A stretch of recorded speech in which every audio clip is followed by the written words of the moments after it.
الحمد للہ رب العالمین والصلاة والسلام علی خاتم النبیین اما بعد فاعوذ باللہ من الشیطان الرجیم بسم اللہ الرحمن الرحیم۔ پڑھیے الصلاة والسلام علیک یا رسول اللہ وعلی آلک واصحابک یا حبیب اللہ۔ الصلاة والسلام علیک یا نبی اللہ وعلی آلک واصحابک یا نور اللہ۔ پیارے پیارے اسلامی بھائیوں، جب بھی مسجد میں داخل ہوا کریں یاد کر کے اعتکاف کی نیت کر لیا کریں۔ یاد رہے کہ مسجد میں کھانا پینا، سونا، سحری یا افطار کرنا یہ سب شرعاً منع ہے۔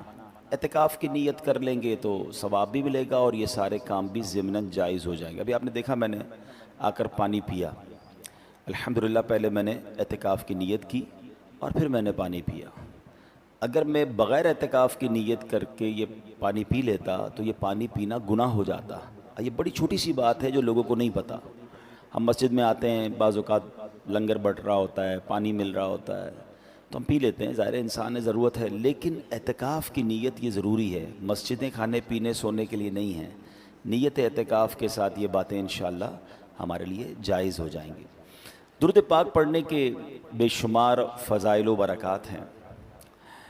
آج ایک بڑی کمال کی حدیث اور ایک بہت زبردست کانسیپٹ اس حدیث سے ہمیں سیکھنے کو ملے گا۔ رسول پاک علیہ الصلوۃ والسلام کا فرمان عالی شان ہے، لا تصلوا علی الصلاۃ البتراء۔ آقا فرماتے ہیں کہ مجھ پر ادھورا درود مت پڑھا کرو۔ فقالوا وما الصلاۃ بتراء، یا رسول اللہ ادھورا درود کیا ہے؟ ارشاد فرمایا، قال تقولون اللہم صل علی محمد وتمسکون بل قولوا اللہم صل علی محمد وعلی آل محمد۔ آقا علیہ السلام نے فرمایا کہ تم اللہم صل علی محمد تک پڑھ کر رک جاؤ، یہ ادھورا درود ہے، یعنی حدیث کا مضمون ہے۔ اس کی بجائے یوں پڑھو، اللہم صل علی محمد وعلی آل محمد۔ سبحان اللہ، یعنی نبی پاک علیہ الصلوۃ والسلام کی آل پر، سبحان اللہ، آپ کے اصحاب پر یہ درود پڑھنا بہت بڑی سعادت کی بات ہے۔ علماء کرام فرماتے ہیں آل و اصحاب پر درود بھیجنا بارگاہ رسالت میں قبولیت کا وسیلہ ہے، اور رسول اکرم نور مجسم صلی اللہ علیہ وسلم کے حضور درود و سلام عرض کرنا بارگاہ الہی میں قبولیت کا وسیلہ ہے۔ تو درود پاک پڑھنا ہے اور انشاءاللہ نبی پاک کی آل پر بھی درود پڑھنا ہے، اصحاب پر بھی درود پڑھیں تاکہ اور برکتیں ہمیں نصیب ہوں۔ ہاں، ایک شرعی مسئلہ یاد رکھیے گا کہ فرشتوں اور نبیوں کے علاوہ کسی پر بھی مستقل درود پڑھنا جائز نہیں، ٹھیک ہے؟ فتاوی رضویہ میں ہے کہ اہل بیت اطہار، صحابہ کرام، اولیاء کرام وغیرہ پر اگر درود بھیجنا ہو تو اس کا طریقہ یہ ہے کہ پہلے نبی پاک علیہ السلام پر درود بھیجیں، پھر آپ علیہ الصلوۃ والسلام کے تابع رکھ کر چاہے اہل بیت یا صحابہ یا اولیاء وغیرہ سب کا ذکر کر سکتے ہیں۔ مثلا اللہم صل علی محمد وعلی آلہ واصحابہ واولیاء ملتہ اجمعین، یعنی پہلے درود نبی پاک پر بھیجنا ہے، اس کے تابع رکھ کر، جیسے ہم نے بیان سے پہلے ہم کیا ہمیشہ درود پاک پڑھتے ہیں، الصلاۃ والسلام علیک یا رسول اللہ، نبی پاک پر درود بھیجا، وعلی آلک واصحابک یا حبیب اللہ۔ تو کیا ہوا؟ پیارے آقا پر بھی درود ہو گیا، آپ کی آل پر بھی درود ہو گیا، آپ کے اصحاب پر بھی درود ہو گیا۔ تو ہمیشہ اپنی زندگی میں یہ عادت بنائیں کہ نبی پاک کی آل کا ذکر بار بار ہوتا رہے، صحابہ کرام کا ذکر ہوتا رہے۔ سبحان اللہ، شاعر کہتے ہیں نا، یا نبی تم پہ بار بار سلام، بے عدد اور بے شمار سلام، عزت اہل بیت پر صلوات، ہدیہ روح چار یار سلام، صلو علی الحبیب صلی اللہ تعالی علی محمد صلی اللہ علیہ وسلم۔ اسلامی سال کا پہلا مہینہ ہمارے درمیان ہے اور آج اسلامی سال کا پہلا جمعہ بھی ہم ادا کر رہے ہیں۔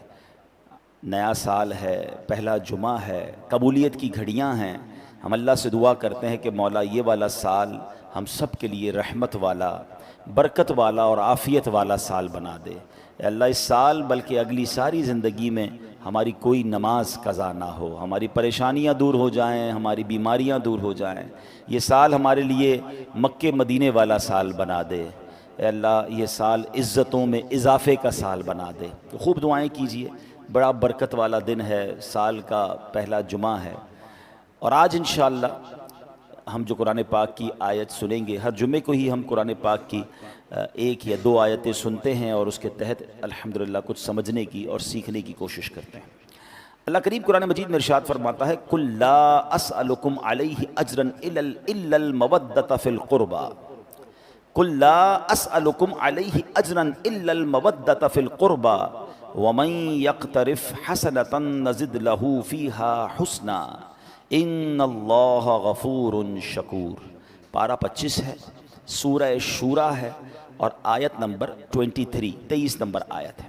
ترجمہ آسان ترجمہ قرآن کنز العرفان، تم فرماؤ میں اس پر تم سے کوئی معاوضہ طلب نہیں کرتا مگر قرابت کی محبت، اور جو نیک کام کرے ہم اس کے لیے اس میں اور خوبی بڑھا دیں گے، بے شک اللہ بخشنے والا قدر فرمانے والا ہے۔ سبحان اللہ۔ تو اب یہ آیت ہمیں کیا درس دے رہی ہے؟ محرم الحرام پہلے یاد رہے، جیسے میں نے عرض کیا کہ اسلامی سال کا پہلا مہینہ ہے، اور اس مقدس مہینے کو شہر اللہ، اللہ پاک کا مہینہ بھی کہتے ہیں، یہ بھی یاد رکھیے گا، اور اس کا یہ نام حدیث پاک میں ارشاد ہوا۔ چنانچہ ایک مرتبہ ایک شخص بارگاہ رسالت صلی اللہ علیہ وسلم میں حاضر ہوا، عرض کیا یا رسول اللہ صلی اللہ تعالیٰ علیہ وسلم، رمضان کے علاوہ میں کس مہینے میں روزے رکھوں؟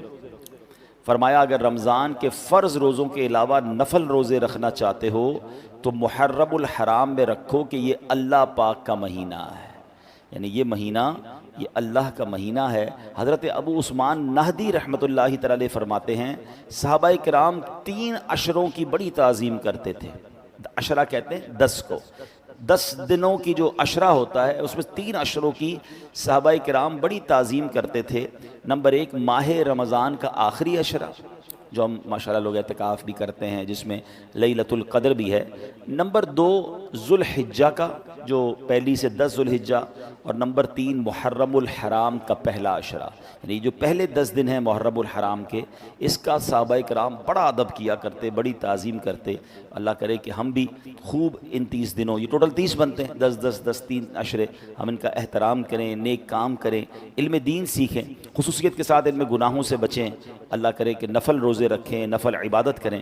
سبحان اللہ، دعوت اسلامی کے ماحول میں ان 10 دنوں کا بڑا شاندار اہتمام ہوتا ہے، بلکہ دیکھا جائے تو ان تینوں 10 دنوں کا، رمضان کے آخری 10 دن، ذوالحجہ کے پہلے 10 دن، محرم کے 10 دن، ان 30 دنوں میں مدنی مذاکروں کا سلسلہ ہوتا ہے عالمی مدنی مرکز فیضان مدینہ میں، اور وہ مدنی چینل پر لائیو ٹیلی کاسٹ بھی ہوتے ہیں۔ دعوت اسلامی کے جو امیر ہیں، دعوت اسلامی کے جو بانی ہیں، حضرت علامہ مولانا ابو بلال محمد الیاس اتار قادری صاحب، آپ مدنی مذاکرے فرماتے ہیں، تو بڑا اچھا کہ یہ 10 جو اب محرم کی راتیں بھی ہیں، ہو سکے تو فیضان مدینہ جائیں، ورنہ مدنی چینل پر روز عشاء کے بعد 2-2.5 گھنٹے علم دین سیکھنے کا آپ کو شاندار موقع ملتا ہے۔ اللہ پاک ہمیں یہ دن جو ہے خوب عبادت میں گزارنے کی توفیق عطا فرمائے۔ اگر پورے 10 دن روزہ نہ رکھ سکیں تو کم از کم عاشورہ کا روزہ ضرور رکھیں، اور اس کے ساتھ ایک دن ملا لیں، یا تو 9 محرم یا 11 محرم، کیونکہ پچھلی قومیں بھی اس دن کا روزہ رکھتی تھی۔ تو سرکار دو عالم علیہ السلام نے فرمایا کہ ایک دن اس میں، اس حدیث کا خلاصہ ہے کہ ایک دن اس میں اور بڑھا لیا جائے، تو یا تو 9-10 محرم رکھ لیں، ویسے بھی چھٹی ہوگی۔ تو ہمارے یہاں اس بار جو 9-10 محرم ہے وہ منگل اور بدھ ہے، آنے والا منگل اور آنے والا بدھ جو ہے وہ 9-10 محرم ہے۔ تو آپ نے اس میں کوشش کر کے، چھٹیاں بھی ہیں، روزہ بھی رکھنا ہے، اور ہماری اسی مسجد میں انشاءاللہ 9 محرم کی رات، یعنی منگل کی رات عشاء کی نماز کے فوراً بعد ایک اجتماع فضائل اہل بیت ہوگا، اور اس میں آپ سے سب نے آنا ہے، کیونکہ اس میں انشاءاللہ ہم کربلا کے واقعے کے حوالے سے بھی سنیں گے، فضائل اہل بیت بھی سنیں گے، اور پھر انشاءاللہ یہاں پر لنگر کا بھی اہتمام ہوگا، لنگر حسینی کا اہتمام ہوگا۔ تو یہ بڑی رات ہے، عبادت کی رات ہے، تو آپ نے عشاء کی نماز یہیں ادا کرنی ہے اور اس پروگرام میں بھی شرکت کرنی ہے۔ اب آتے ہیں آیت کی طرف۔ سورہ شورا کی جو آیت تلاوت کی تو اس کے بارے میں کیا ارشاد ہوتا ہے؟ معاملہ یہ تھا کہ جب نبی پاک علیہ السلام مکہ پاک سے مدینہ طیبہ ہجرت کر کے جب تشریف لائے تو انصار انصار صحابہ کون تھے؟ چلے یہ بھی سمجھ لیں. مہاجرین و انصار کئی بار آپ نے سنا ہوگا. مہاجرین کہتے ہیں جو مکے سے مدینے گئے تھے, اپنا سب کچھ چھوڑ کر گئے تھے, اور انصار وہ تھے جو مدینے میں آلریڈی رہتے تھے, جنہوں نے ان کو ویلکم کیا تھا. تو نبی پاک جب مکے سے مدینے پہنچے تو جو انصار صحابہ تھے انہوں نے دیکھا کہ سرکار دو عالم علیہ الصلوۃ والسلام کے پاس ظاہری مال و اسباب نہیں ہیں. یعنی نبی پاک کوئی بہت زیادہ پیسے اور بہت سارا سامان, ہم گھر شفٹ کرتے ہیں تو سامان بھی لے کے جاتے ہیں, کچھ لوگوں کو تو ٹرک اور سزوکیاں بھر کے جاتی ہیں, مگر ایسا نہیں ہوا تھا. صحابہ کرام اور نبی پاک علیہ الصلوۃ والسلام مکے سے جب مدینے ہجرت کی تھی تو کچھ بھی نہیں لے کر گئے, کیونکہ وہاں تو ظلم تھا, چھپ چھپا کے تو سفر ہوا تھا. تو اب جب وہاں کے صحابہ نے دیکھا کہ نبی پاک کے پاس تو بظاہر کوئی اسباب ہی نہیں ہیں, تو انہوں نے کیا کیا کہ کچھ لوگوں نے کچھ چیزیں جمع کی اور سرکار دو عالم علیہ الصلوۃ والسلام کی بارگاہ میں لے کر آئے کہ حضور آپ ہی کے صدقے ایمان ملا ہے, آپ ہی کے صدقے اللہ کی پہچان ملی ہے, آپ نے ہم پر اتنے احسان کیے ہیں, یہ چھوٹا سا تحفہ حضور آپ کی بارگاہ میں ہم لے کر آئے ہیں, چھوٹا سا نذرانہ لے کر آئے. سبحان اللہ. نبی پاک علیہ الصلوۃ والسلام کی اس کیفیت کے بارے میں شاعر کیا خوب لکھتے ہیں کہ مالک کونین ہیں گو پاس کچھ رکھتے نہیں, مالک کونین ہیں گو پاس کچھ رکھتے نہیں, دو جہاں کی نعمتیں ہیں ان کے خالی ہاتھوں میں ہیں. آپ تو اللہ کے حبیب ہیں نا, خود فرما چکے ہیں کہ اگر میں یہ چاہوں, حدیث پاک کا خلاصہ ہے کہ یہ مکے کے پہاڑ میرے ساتھ سونے اور چاندی کے بن کر چلنا شروع ہو جائیں. نبی پاک کی تو شان ہی نرالی تھی نا کہ آپ اشارہ فرماتے, مگر یہ جو آپ کا جو فقر تھا نا, یعنی یہ جو آپ کی سادگی تھی, یہ آپ کی جو غربت والے معاملات تھے, یہ نبی پاک کے اختیاری معاملات تھے. بڑی اہم بات ہے. ہم میں سے کوئی خود غریب ہو اور وہ کہے میں صبر کر رہا ہوں, تو یہ کمال نہیں ہے. ٹھیک ہے, یہ بھی اچھی بات ہے, مگر ایک شخص وہ ہو کہ جس کے پاس دنیا کی ساری نعمتیں ہوں مگر وہ فقر والی زندگی گزارے, وہ غریبوں والی زندگی گزارے, وہ سادگی والی زندگی گزارے. یہ کمال تھا سرکار دو عالم علیہ الصلوۃ والسلام کا. اچھا, اس پر بھی علماء نے بڑی ڈیبیٹ کی ہے کہ سرکار دو عالم صلی اللہ تعالیٰ علیہ وسلم نے یہ فقر کیوں اختیار کیا, یہ عاجزی اور یہ سادگی کا انداز کیوں تھا. اللہ اکبر. سچی بات پتہ ہے کہ علماء کہتے ہیں اس میں بھی غریب امتیوں کا خیال تھا. اب سوچئے, اگر نبی پاک علیہ الصلوۃ والسلام بادشاہوں والی زندگی گزار سکتے تھے, اللہ کے ساری کائنات ہی بنائی گئی نبی پاک کے صدقے, نبی پاک کی وجہ سے. آپ وجہ تخلیق کائنات ہیں, ہی از دا ریزن آف دا اول کریشن, اور یہ رب فرماتا ہے لولا کلما خلقت الافلاق, اے محبوب اگر تجھے نہ بناتا تو یہ کائنات ہی نہ بناتا. نبی پاک کی وجہ سے. سبحان اللہ. یہ جو ہم پڑھتے ہیں نا نعت شریف کے شعر کہ زمین و زمان تمہارے لیے, مکین و مکان تمہارے لیے, چنین و چنا تمہارے لیے, بنے دو جہاں تمہارے لیے, بدن میں ہے جان تمہارے لیے, دہن میں زبان تمہارے لیے, ہم آئے یہاں تمہارے لیے, اٹھے بھی وہاں تمہارے لیے. تو یہ کائنات بنی نبی پاک علیہ الصلوۃ والسلام کے صدقے. تو رب نے جس حبیب کے لیے کائنات بنائی اس کو کیا پرابلم, وہ جیسا عرض کرتے اللہ کی طرف سے عطا ہو جاتا. تو اب ذرا ریئلائز کریں کہ اگر سرکار دو عالم علیہ الصلوۃ والسلام بادشاہوں والی زندگی گزارتے, آپ کا بڑا محل ہوتا, آپ کے قیمتی کپڑے ہوتے, آپ قیمتی خوشبو لگاتے, قیمتی سواریوں پہ سفر کرتے, تو پھر جو غریب امتی ہوتے وہ یہ سنتوں پر عمل کیسے کرتے ہیں؟ پھر ہمیں بھی سنت پر عمل کرنے کے لیے بڑا بنگلہ لینا پڑتا, تو بڑی گاڑی لینی پڑتی, تو بڑی جناب خرچے کرنے پڑتے, تو غریب تو سنت سے رہ جاتا. تو نبی پاک کی سنت کیا ہے؟ چٹائی پر سونا ہے. پیارے آقا کی سنت کیا ہے؟ جو کی روٹی ہے, کھجور کھانا ہے. نبی پاک سادہ کپڑے پہنتے. تو سبحان اللہ فرمایا کہ یہ نبی پاک تو سبحان اللہ سب کے آقا ہے نا, ایسی زندگی گزاری کہ غریب امتی اس پر عمل کر لے تو سنت کا ثواب بھی مل جائے, اس کے دل کو دلاسا بھی مل جائے کہ میرے آقا بھی تو ایسے ہی تھے.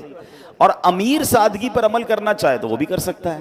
امیر کو تو صرف اپنی لیوش لائف کو تھوڑا کم کرنا ہوگا نا سنت پر عمل کرنے کے لیے, غریب کو تو کچھ نہیں کرنا پڑے گا, اور اس کو تسلی بھی رہے گی کہ میں اگر غربت میں ہوں تو سرکار دو عالم علیہ الصلوۃ والسلام کی لائف کیا تھی. بلکہ سچی بات یہ ہے کہ جیسی زندگی نبی پاک نے گزاری نا, ایسی تو ہم اب بھی نہیں گزار رہے, ہمارے غریب بھی نہیں گزار رہے. کیوں؟ سرکار کا علیہ الصلوۃ والسلام کا انداز کیا تھا کہ 3 دن تک بعض اوقات آپ کے گھر میں چولہا نہیں جلتا تھا. کبھی جو کی موٹی روٹی تو کبھی کھجور پانی, تیرا ایسا سادہ کھانا مدنی مدینے والے, ہے چٹائی کا بچھونا کبھی خاک ہی پہ سونا, کبھی ہاتھ کا سرہانا مدنی مدینے والے، تیری سادگی پہ لاکھوں، تیری عاجزی پہ لاکھوں، ہوں سلام عاجزانہ مدنی مدینے والے۔ تو بہرحال صحابہ کرام نے اپنے طور پر نذرانے لے آئے کہ حضور آپ کے پاس بظاہر ہم نے دیکھا کچھ اسباب نہیں ہیں اور ہمارا سب کچھ آپ کا ہی ہے، آپ کے صدقے تو ہمیں ایمان ملا ہے۔ تو نبی پاک علیہ الصلوۃ والسلام نے جو جواب دیا نا، قرآن کی اصل میں آیت نازل ہوئی، ارشاد ہوا کل، تم فرماؤ، کیا فرمانا ہے؟ لا اسألکم علیہ اجرا، میں اس پر تم سے کوئی معاوضہ طلب نہیں کرتا، یعنی میں نے تمہیں دین سکھایا، کلمہ پڑھایا، جہالت کے اندھیروں سے نکال کر اسلام کا نور عطا کیا، تمہیں گمراہی کے گھڑے سے نکال کر ہدایتوں کا چراغ بنا دیا، اب بھی دن رات تمہیں دین سکھاتا ہوں۔ اے میرے صحابہ، اس پر میں تم سے کوئی بدلہ نہیں چاہتا، نہ مجھے مال کی حاجت ہے، نہ مجھے محلات اور دنیاوی عیش و آرام کی چاہت ہے، میں رب کا محبوب ہوں، جنت کا مالک ہوں، مجھے اس دنیا سے کیا غرض ہے؟ نبی پاک کو کس چیز کی ضرورت تھی؟ کیا صحابہ سے کہا مجھے کچھ نہیں چاہیے، مگر آگے کیا فرمایا؟ الا المودۃ فی القربى، مگر قرابت کی محبت، یعنی میں تم سے اجرت کچھ نہیں چاہتا، ہاں ایک بات ہے جو تبلیغ و ہدایت کی اجرت نہیں، مگر تم پر لازم ہے کہ میرے قرابت داروں سے محبت رکھو، یعنی اب میری آل سے محبت رکھو، یہ تم پر لازم ہے۔ پھر آگے فرمایا، قرآن کہتا ہے وَمَن يَقْتَرِفْ حَسَنَةً نَزِدْ لَهُ فِيهَا حُسْنًا ان اللہ غفور شکور، اور جو نیک کام کرے ہم اس کے لیے اس میں اور خوبی بڑھا دیں گے، بے شک اللہ بخشنے والا قدر فرمانے والا ہے۔ آیت کریمہ کے اس حصے کی ایک تفسیر علماء کرام نے یہ فرمائی کہ جو بندہ نیکی کرے، کون سی نیکی؟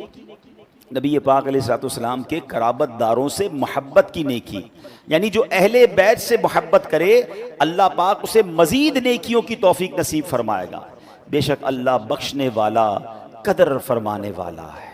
یعنی قرآن پکار پکار کر ہمیں نبی پاک کی آل سے، اہل بیت سے محبت کا درس بھی دے رہا ہے اور بتا بھی رہا ہے کہ جس نے اس پر عمل کیا سبحان اللہ پھر اسے خوب اجر بھی عطا کیا جائے گا، انشاءاللہ اس کی بخشش بھی ہو جائے گی۔ شاعر لکھتے ہیں نا، قلب میں عشق آل رکھا ہے، خوب اس کو سنبھال رکھا ہے، شکریہ تم نے آل کا صدقہ میری جھولی میں ڈال رکھا ہے، کیوں جہنم میں جاؤں سینے میں عشق اصحاب و آل رکھا ہے۔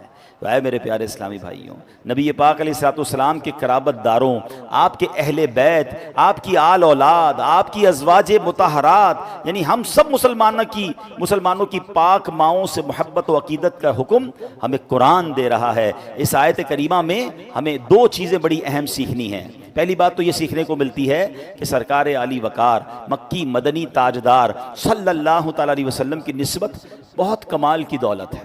دیکھیے، آپ علیہ الصلوۃ والسلام کے قرابت داروں کی محبت ایمان کے فرائض میں شامل کی گئی ہے۔ اس میں کیا حکمت ہے؟ اس کا کیا سبب؟ What is the reason behind this? تو سمجھیے گا، صرف یہ نہیں کہ انہیں رسولوں کے سردار نبی پاک علیہ الصلوۃ والسلام سے نسبت اور تعلق حاصل ہے، ایک ہی بات ہے نا، کیا ہے کہ انہیں پیارے آقا علیہ الصلوۃ والسلام سے چونکہ نسبت حاصل ہے تو سبحان اللہ ان سے محبت جو ہے، ان کا ادب جو ہے، یہ ہمارے اب ایمان کا تقاضا بن گیا ہے۔ اور نسبت سرکار کیا ہے؟ سنیے گا، ایک بار سرکار دو عالم علیہ الصلوۃ والسلام کی پھوپھی جان حضرت صفیہ رضی اللہ تعالیٰ عنہ، ان کو کسی نے کہہ دیا کہ اے صفیہ، اللہ پاک کی بارگاہ میں آپ کو نبی پاک علیہ الصلوۃ والسلام کی رشتہ داری کوئی فائدہ نہ دے گی۔ جب حضرت صفیہ نے یہ سنا تو آپ بڑی غمزدہ ہو گئیں، اور سرکار دو عالم علیہ الصلوۃ والسلام تک جب یہ خبر پہنچی تو نبی پاک علیہ الصلوۃ والسلام پر ایک جلال کی کیفیت طاری ہوئی۔ حضرت بلال سے فرمایا، اے بلال لوگوں کو جمع کرو۔ نبی پاک علیہ الصلوۃ والسلام کے حکم پر مدینے کے لوگوں کو جمع کیا گیا۔ سرکار دو عالم علیہ الصلوۃ والسلام ممبر پر تشریف فرما ہوئے اور اللہ پاک کی حمد و ثنا بیان کی اور فرمایا، کیا حال ہے ان لوگوں کا جو یہ گمان کرتے ہیں کہ میری رشتہ داری فائدہ نہیں دے گی؟ قیامت کے دن ہر سبب و نسب یعنی نسبی اور سسرالی رشتہ ٹوٹ جائے گا، مگر میرا سبب اور نسب کہ وہ دنیا اور آخرت میں جڑا ہوا ہے، یعنی قیامت کے دن سارے رشتے ختم ہو جائیں گے مگر نبی پاک سے جو رشتہ ہے، جو آپ کی آل، آپ کے قرابت داروں کا رشتہ ہے، وہ قیامت کے دن بھی باقی رہے گا۔ علامہ سید ابن عابدین شامی رحمۃ اللہ تعالی علیہ فرماتے ہیں، تقریباً انہی الفاظ کی حدیث کئی سندوں سے مروی ہے، اس کے علاوہ بہت ساری احادیث ہیں جن سے ثابت ہوتا ہے کہ نبی پاک علیہ الصلوۃ والسلام کا جو نسب پاک آپ کی اولاد کو ضرور نفع پہنچائے گا۔ یہ دنیا سے اچھے حال میں رخصت ہوں گے، آخرت میں نجات پائیں گے۔ بے شک آپ علیہ الصلوۃ والسلام کی اولاد اطہار دنیا اور آخرت میں بڑی سعادت مند ہے۔ سبحان اللہ، ذرا غور کیجئے کہ یہ کیسا رشتہ ہے کہ جب مرد اور عورت کا انتقال ہو جائے وہ مرد کے لیے اب غیر ہو جاتی ہے، اب اس کا اس سے کوئی تعلق نہیں رہتا ہے، رشتے ختم ہو جاتے ہیں۔ باپ بیٹا بھی قیامت کے دن ایک دوسرے کو نہیں پہچانیں گے، مگر سبحان اللہ، قربان جائیے اہل بیت کی شان پر کہ ان کا پاکیزہ نسب وہ مبارک اور مضبوط رسی ہے جس نے کبھی نہیں ٹوٹنا ہے۔ یہ نسب دنیا میں بھی قائم ہے، قبر میں بھی قائم ہوگا، حشر میں، میزان پر، پل صراط پر، ہر جگہ انشاءاللہ یہ کام آئے گا۔ تو اے میرے پیارے اسلامی بھائیوں، یقیناً نبی پاک کی اہل بیت جو اس زمانے میں تھی اور اس کے بعد آج بھی جو سید صاحبان ہیں، ہمیں ان سے بھی محبت سے پیش آنا ہے، ان کا بھی ادب کرنا ہے، ان کی رگوں میں بھی نبی پاک علیہ الصلوۃ والسلام کا خون دوڑ رہا ہے۔ سبحان اللہ، ہم جو غیر سید ہیں، بڑی اہم بات کہنے جا رہا ہوں، ہم ہزاروں سال اللہ پاک کی بے ریا عبادت کریں، بغیر دکھلاوے والی ہزاروں سال عبادت کر لینا اور ساری زندگی سجدے میں گزار دیں، ہمیں وہ شرف حاصل نہیں ہو سکتا جو سید زادوں کو حاصل ہے، کیونکہ سید زادے نبی پاک کے جسم پاک کا حصہ ہیں، ان کی رگوں میں دوڑنے والا خون رسول ہاشمی صلی اللہ تعالیٰ علیہ وسلم کا خون ہے، اور غیر سید کو یہ نسب اور یہ برکت حاصل نہیں ہو سکتی ہے۔ یہ بات ہمیشہ ایڈمٹ رکھنی ہے کہ آل رسول کی شان ہی نرالی ہے، اور ہمارے بزرگان دین، ہمارے صحابہ نے اس کو اسی انداز سے ٹریٹ کیا، اپنے دور میں جس طرح وہ آل رسول سے پیار کرتے تھے، یہ ہم سب کے لیے درس ہے۔ بریلی کے تاجدار امام عشق و محبت اعلیٰ حضرت نے صرف زبانی نہیں کہا، آپ نے تو کئی مواقع پر پروف کیا۔ کیا خوبصورت شعر ہے کہ تیری نسل پاک میں ہے بچہ بچہ نور کا، تیری نسل پاک میں ہے بچہ بچہ نور کا، تیری نسل پاک میں ہے بچہ بچہ نور کا، تو ہے عین نور تیرا سب گھرانہ نور کا۔ تو یہ بات ہمیں ذہن میں رکھنی ہے۔ اب ایک اور بات ہم نے سمجھنی ہے کہ سید زادے، ان کے جو ڈفرنس ہے نا، ہو سکتا ہے ابھی بھی کسی کے ذہن میں نہ آتا ہو کہ یار یہ کیسے ہو سکتا ہے کہ ہم نمازی بھی ہوں، ہم عبادت گزار بھی ہوں، ہم سید زادے پھر بھی ہم سے افضل ہیں۔ سنیے، سید زادے، اللہ معاف کرے اگر کوئی نمازی بھی نہیں ہے، ٹھیک ہے، عبادت نہیں کر رہے، لیکن انہیں زکوٰۃ دینا پھر بھی حرام ہے۔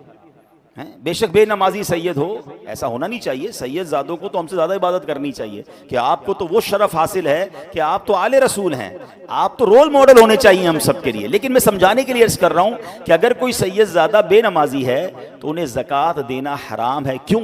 اس لیے کہ زکوٰۃ مال کا میل ہے، اور سید زادے حضور علیہ الصلوۃ والسلام کی اولاد ہونے کے سبب پاک ہیں، لہٰذا انہیں مال کا میل نہیں دیا جا سکتا۔ اللہ پاک نے سیدہ فاطمہ رضی اللہ تعالیٰ عنہا کی اولاد پر جہنم حرام فرما دی ہے، قیامت کے دن سب سے پہلے ان کی شفاعت کی جائے گی۔ یہ پاک لوگ اہل زمین کے لیے امان ہیں۔ یاد رکھیے گا، جب تک آل رسول سید زادے اس زمین پر موجود ہیں قیامت نہیں آئے گی، کیونکہ قیامت بدترین لوگوں پر آئے گی، اور سادات کرام یہ پاک ترین لوگ ہیں۔ علامہ محمود آلوسی رحمۃ اللہ تعالی نے بہت پیاری بات لکھی، آپ فرماتے ہیں ہم عام لوگ جو سید نہیں ہیں، جو بھی نیک کام کریں تو ضروری نہیں کہ اللہ کی بارگاہ میں قبول ہوں کہ نہیں، ہو سکتا ہے رد بھی کیے جائیں، مگر اہل بیت کی شان یہ ہے، یہ سید زادوں کی خصوصیت ہے، یہ جو بھی نیک کام کریں، نماز پڑھیں، روزے رکھیں، صدقہ و خیرات کریں، ان کے یہ نیک اعمال رد نہیں ہوتے، رب کے حضور قبول ہی قبول ہوتے ہیں۔ یہ سب چیزوں کی وجہ کیا ہے کہ وہ نسبت ہے جو رسول پاک علیہ الصلوۃ والسلام سے انہیں حاصل ہے۔ قرآن میں کیا کہا رب نے؟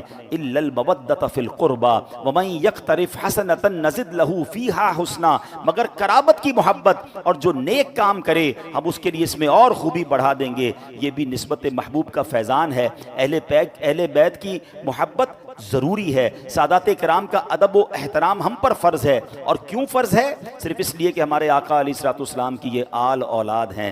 اب ذرا سوچئے گا، علامہ یوسف بن اسماعیل نبہانی رحمۃ اللہ تعالی علیہ نے اپنی کتاب میں ایک بڑا کمال کا واقعہ لکھا کہ ایک بڑا امیر شخص تھا، وہ سادات کرام کی بڑی عزت کرتا تھا. جب بھی کوئی سید زادہ آ جاتا اس کو اپنی محفل میں سب سے اچھی، سب سے اونچی نشست پر بٹھاتا تھا.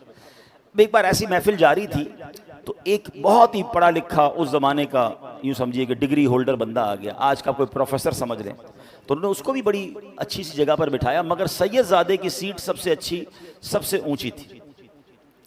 تو اب کیا ہوا کہ وہ جو شخص تھا اس کے دل میں خیال آیا کہ یہ صرف سید ہی تو ہیں، اتنے پڑھے لکھے تو نہیں جتنا میں پڑھا لکھا ہوں، تو ہماری سیٹ بڑی ہونی چاہیے تھی، ہمیں زیادہ عزت دینی چاہیے تھی. اس نے زبان سے اس کا اظہار بھی کر دیا. تو اس جو شخصیت تھی جس کے گھر پہ محفل تھی، امیر و کبیر جو آدمی تھا، اس نے کچھ بھی نہیں کہا. جب تھوڑا سا محفل ختم ہو گئی تو اس نے امیر شخص کو کہا کہ آپ کا بیٹا کیا کرتا ہے؟ کہا میرا بیٹا بھی پڑھتا ہے. اچھا کون سی کلاس میں؟ بتایا فلاں کلاس میں. تو کہا ایسا کرے نا کہ اس کو اتنا پڑھا دیں کہ وہ بھی سید بن جائے، ہیں وہ بھی آل رسول بن جائے. تو کہہ رہا یہ کیسے ہو سکتا ہے؟ یہ تو اللہ کی طرف سے ہوتا ہے، ہمارے ہاتھ میں تھوڑی کہ ہم کسی ڈگری کے ذریعے سید بن جائیں. تو فرمایا یہی میں بتانا چاہ رہا تھا کہ آپ پڑھے لکھے ضرور ہوں گے، مگر آل رسول جو ہوتا ہے نا وہ اللہ ہی کی طرف سے ہوتا ہے، اور اس کا مرتبہ یہ قدرتی طور پہ اس کو عطا ہوا ہے. تو سبحان اللہ، یہ کسی کتابیں پڑھنے یا عبادتیں کرنے سے نہیں ملتا، یہ اللہ جسے چاہے نواز دیتا ہے. تو اس لیے ہم آل رسول کو کبھی بھی کسی اور کیٹیگری سے کمپیئر نہیں کر سکتے. تو بہرحال میرے پیارے اسلامی بھائیوں، یہ بات ہمیں سمجھ آ رہی ہے جو ہم نے قرآن کی آیت سے آج سیکھا کہ آل رسول سے محبت. اور یقیناً اس میں سب سے پہلے تو نبی پاک کے جو گھر والے ہیں، جو پنجتن پاک ہیں. نبی پنجتن پاک کیا کہتے ہیں؟ 5 پاک تن. وہ کون ہیں؟ سرکار دو عالم علیہ السلام، حضرت مولا علی شیر خدا، بی بی فاطمہ خاتون جنت، امام حسن اور امام حسین رضوان اللہ تعالیٰ علیہ مجمعین. ان کی تو کیا شان ہے، یہ نبی پاک کے بہت سب سے کلوز جس کو آپ کہیے. اور یقیناً اس میں ازواج مطہرات بھی ہیں اور دیگر سرکار علیہ الصلوۃ والسلام کے گھر والے بھی ہیں. مگر ان 5 کے بارے میں سیدی اعلیٰ حضرت امام اہل سنت نے امام حسن، امام حسین اور بی بی فاطمہ کے بارے میں کیا خوبصورت شعر لکھا کہ آپ کہتے ہیں کیا بات رضا اس چمنستان کرم کی، ہیں اے رضا اس کرم والے باغ کی کیا شان ہے. اچھا باغ بھی کیوں فرمایا کہ آپ کو پتہ ہے نبی پاک امام حسن اور حسین کے بارے میں کیا فرماتے تھے کہ حسن و حسین میرے 2 پھول ہیں. نبی پاک انہیں باقاعدہ پھولوں کی طرح سونگا بھی کرتے تھے، اسمیل کیا کرتے تھے. اور فاطمہ، بی بی فاطمہ رضی اللہ تعالیٰ عنہ کو کیا کہا جاتا ہے؟ فاطمۃ الزہرا. زہرا کسے کہتے ہیں؟ کلی کو. تو بی بی فاطمہ کیا ہو گئیں؟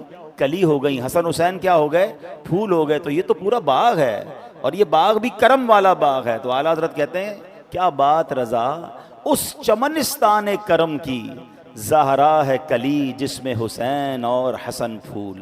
تو یہ ایسا خوبصورت باغ ہے، اور اللہ ہمیں مرتے دم تک آل رسول اہل بیت اطہار کی سچی محبت نصیب فرمائے. سرکار دو عالم علیہ الصلوۃ والسلام ارشاد فرماتے ہیں لا یؤمن عبد حتی اکون احب الیہ من نفسہ. کوئی بندہ اس وقت تک مومن نہیں ہو سکتا جب تک میں اس کو اس کی جان سے زیادہ پیارا نہ ہو جاؤں. وتکون عطرتی احب الیہ من عطرتی، اور میری اولاد اس کو اپنی اولاد سے پیاری نہ ہو. وذاتی احب الیہ من ذاتہ، اور میری ذات اسے اپنی ذات سے بڑھ کر محبوب نہ ہو. ویکون اہلی احب الیہ من اہلہ، اور میرے اہل بیت اسے اپنے گھر والوں سے بڑھ کر پیارے اور محبوب نہ ہوں. یعنی میرے اور آپ کے کامل مومن ہونے کی دلیل کیا ہے کہ میری ذات سے بڑھ کر، میرے تمام لوگوں سے بڑھ کر، میری جان سے بڑھ کر مجھے نبی پاک سے محبت ہو، اپنی اولاد سے زیادہ نبی پاک کی اولاد سے پیار ہو، اپنی ذات سے بڑھ کر سرکار کی ذات سے محبت ہو، اور فرمایا اپنے گھر والوں سے بڑھ کر نبی پاک کے گھر والوں سے محبت ہو. یہ میرے اور آپ کے ایمان کا تقاضا ہے. یقیناً نبی پاک سے محبت کرنی ہے تو سب سے بڑھ کر کرنی ہے. تو ہمیں سرکار علیہ الصلوۃ والسلام کی آل اور آپ کے اہل بیت سے دل و جان سے محبت کرنی ہے. ایک اور روایت میں ہے جو اللہ پاک سے محبت کرتا ہے، اب ذرا ترتیب سنیے گا، جو اللہ پاک سے محبت کرتا ہے وہ قرآن سے محبت کرتا ہے. جو قرآن سے محبت کرتا ہے نبی پاک فرماتے ہیں وہ مجھ سے محبت کرتا ہے. جو مجھ سے محبت رکھتا ہے وہ میرے اصحاب اور قرابت داروں سے محبت رکھتا ہے. اس کا مطلب یہ ہوا کہ صحابہ اور اہل بیت سے پیار کرنا یہ رسول پاک سے پیار کرنا ہے. رسول پاک سے پیار کرنا یہ قرآن سے پیار کرنا ہے، اور جو قرآن سے پیار کرتا ہے وہ اللہ سے پیار کرتا ہے.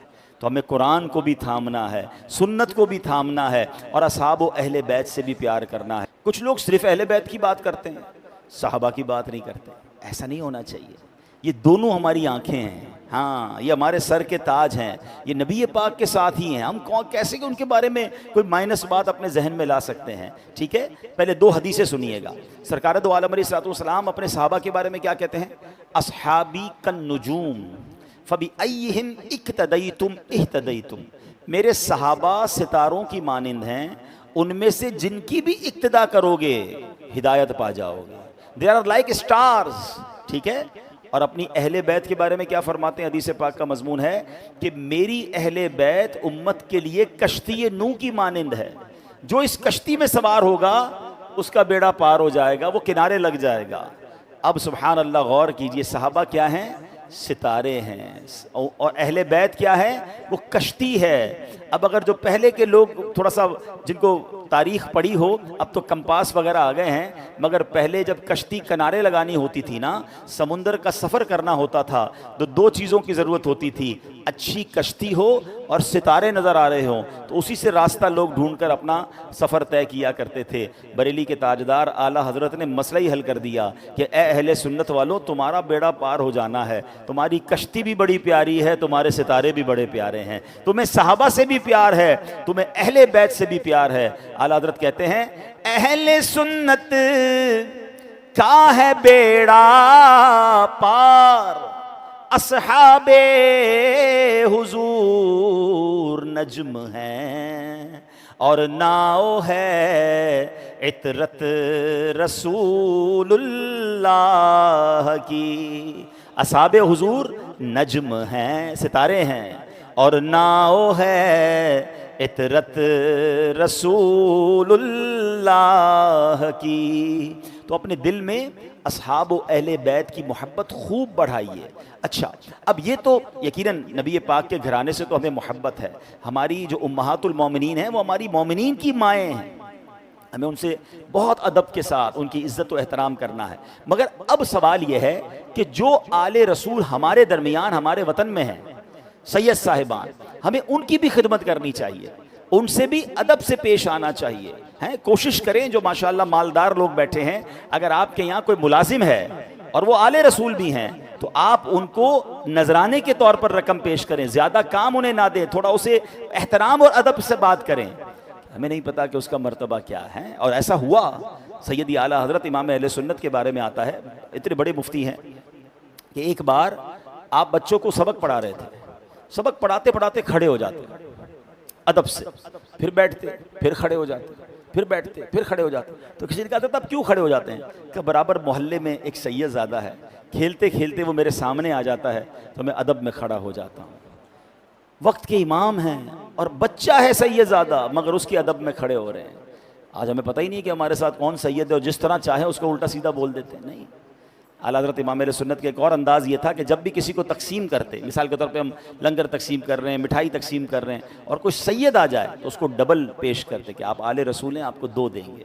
یہ ادب کرنے کا ایک انداز ہے۔ سبحان اللہ، وہ واقعہ تو کتنا نرالا ہے، وقت کم ہے، میں تفصیل سے تو نہیں سنا سکوں گا، مگر کئی لوگوں نے سنا ہوگا کہ اس زمانے میں جب 100 سال پرانی بات ہے تو گاڑیاں نہیں ہوتی تھی اتنی زیادہ، تو علماء کرام کو بلانے کے لیے ڈولیاں بھیجی جاتی تھی ہیں۔ تو اعلیٰ حضرت کو بھی ایک بیان میں لے جانا تھا تو ڈولی بھیجی گئی، کاندھے پر 4 مزدور اسے اٹھایا کرتے تھے۔ اعلیٰ حضرت جب ڈولی میں بیٹھتے ہیں تو سبحان اللہ، عشق رسول کا عالم یہ تھا کہ آپ نے کہا ڈولی کو روکو، مجھے نبی پاک کی خوشبو آ رہی ہے۔ تو پتہ چلا، کہا کیوں؟ فرمایا 4 میں سے کوئی ایک سید ضرور ہوگا۔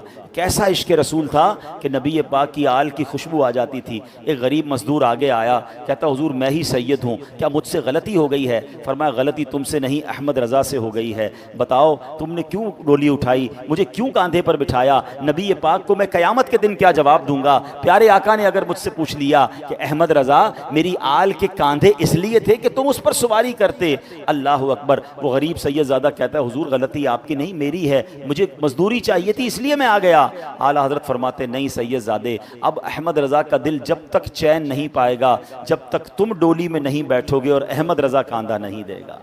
اس زمانے کے لوگوں نے دیکھا کہ کروڑوں رضویوں کے پیشوا، وقت کے امام بریلی کے روڈ پر مزدور شہزادے سید زادے کو ڈولی میں بٹھاتے ہیں اور آپ کاندھا دیتے ہیں۔ ایسے ہی زبانی نہیں کہتے تھے کہ کروں تیرے نام پہ جاں فدا، نہ بس ایک جاں دو جہاں فدا، دو جہاں سے بھی نہیں جی بھرا، کروں کیا کروڑوں جہاں نہیں۔ یہ لوگ عشق رسول کے پیکر تھے، مگر ہمیں بھی کچھ نہ کچھ حصہ اس میں ضرور ملانا چاہیے۔ ہمارے پیر و مرشد امیر اہل سنت نے بہت خوبصورت ایک فارمولہ دیا ہے کہ اگر ہم کوشش کر کے اپنی کمائی کا، اپنے پروفٹ کا کچھ حصہ سید صاحبان کے لیے رکھ لیں، یعنی لنگر نیاز ویسے بھی لوگ اللہ کی راہ میں خرچ کرتے ہیں، مگر ایک پورشن جو ہے، مثال دیتا ہوں، آپ اپنا جتنا بھی آپ کا پروفٹ ہے 1% یا 2% آل رسول کے لیے رکھ لیں۔ دیکھیں آل رسول کو اب زکوٰۃ بھی نہیں دے سکتے نا، اب ایسے کئی غریب سید زادے ہیں وہ بیچارے زکوٰۃ بھی نہیں لے سکتے، ان کی ویسے کوئی نفلی سے مدد بھی نہیں کرتا، لیکن اگر میرے کام میں، میری آمدنی میں سید زادوں کا حصہ ہوا، آپ یقین کریں، آپ دیکھیے گا آپ کے کام میں کیسی برکت آ جاتی ہے۔ ارے جس نبی کا صدقہ ہم کھا رہے ہیں، اگر ان کی اولاد کی ہم خدمت کریں گے تو انشاءاللہ اللہ کی طرف سے اور رحمتیں ہم پر نازل ہوں گی۔ تو بہرحال محرم الحرام کا مہینہ جہاں ہمیں بہت سارے درس دیتا ہے، وہاں اہل بیت سے محبت کا درس دیتا ہے، نبی پاک کے گھرانے کا محبت کا درس دیتا ہے، اور پھر آج کے دور میں جو سید صاحبان ہیں ان کے لیے بھی ہمیں درس دیتا ہے۔ ہاں، سید وہی ہوگا جس کا عقیدہ اور ایمان درست ہوگا، جو صحابہ کرام کے بارے میں بھی درست عقیدہ رکھتا ہوگا۔ ہم اسی سید کو انشاءاللہ اس کی خدمت بڑی محبت کے ساتھ کریں۔ اور یہاں سید صاحبان بھی اگر مجھے سن رہے ہیں تو ہاتھ جوڑ کر آپ سے عرض ہے کہ آپ تو آل رسول ہیں، قرآن آپ کے فضائل بیان کر رہا ہے، تو ہمیں تو ایسا بننا چاہیے۔ وہ کہتے ہیں نا کہ میں ایسا بنوں کہ مجھے دیکھ کر لوگ میرے والد کے بارے میں کہیں کہ کیا تربیت کی ہے۔ تو آل رسول جو سید صاحبان ہیں، نمازوں کی پابندی ہو، عشق رسول کا پیکر آپ نظر آئیں، سنتوں کے پیکر نظر آئیں، تاکہ آپ کو دیکھ کر مزید لوگ انشاءاللہ سنتوں کی راہ پر چلنے والے بن جائیں۔ اللہ پاک ہمیں اہل بیت اطہار اور سید صاحبان آل رسول کا ادب نصیب فرمائے۔